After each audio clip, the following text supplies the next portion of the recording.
राम राम। हम सारा जीवन अपने पर, अपने धन पर, अपने परिवार पर, अपने शरीर पर इतना घमंड करते हैं, हमें ऐसा प्रतीत होता है जैसे कि हमारी मृत्यु तो कभी आनी ही नहीं। अरे किस बात की अकड़, जब आपको यह भी ज्ञात नहीं कि अगला श्वास भी आप लोगे या नहीं।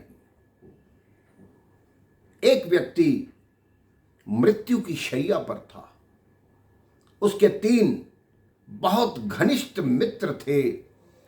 बहुत वर्षों से उनकी मित्रता थी।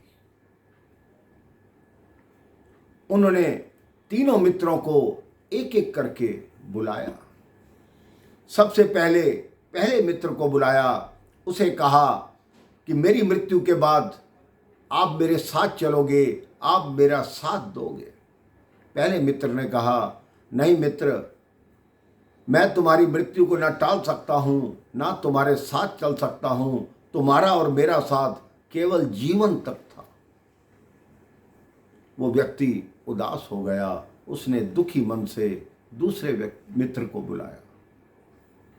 दूसरे मित्र से भी यही प्रश्न किया कि क्या आप मेरी मृत्यु के बाद मेरे साथ चलेंगे, भगवान से ये निवेदन करेंगे कि मैं भी इसके साथ जाना चाहता हूँ। दूसरे मित्र ने कहा, मैं साथ तो नहीं जा सकता, लेकिन आपके अंतिम संस्कार को सुनियोजित ढंग से करवाऊंगा और आपका क्रियाक्रम अच्छे ढंग से करवाऊंगा। ये मेरा आपसे वचन है।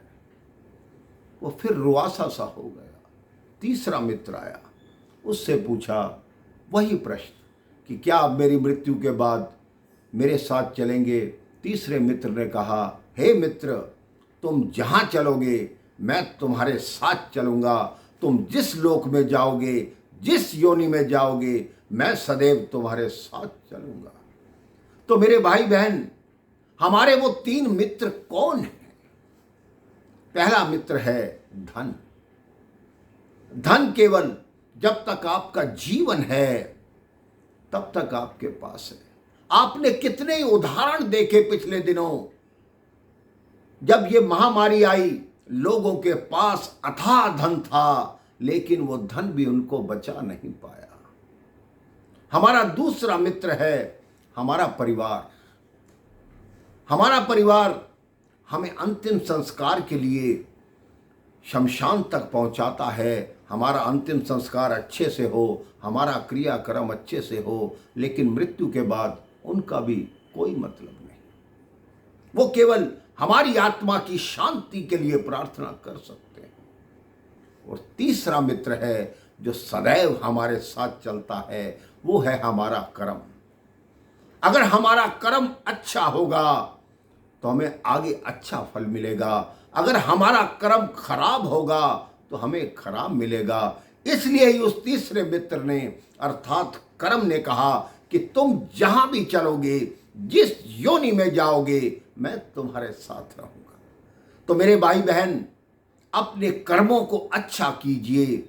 आप कोशिश कीजिए, अपने हाथ से दान कीजिए, अपने हाथ से धर्मार्थ कार्य कीजिए, प्रभु के कार्य कीजिए, प्रभु का नाम लीजिए। आप देखिए, आपको किसी मित्र की आवश्यकता नहीं पड़ेगी। आपके कर्म ही आपको उत्तम फल की प्राप्ति करवाएंगे। भगवान के चरणों में अगर आपकी भक्ति होगी तो भगवान के द्वार आपके लिए सदैव खुले रहेंगे। आप जीवन क्या, मृत्यु के पश्चात भी उत्तम कोटि का जीवन जिएंगे। राम राम।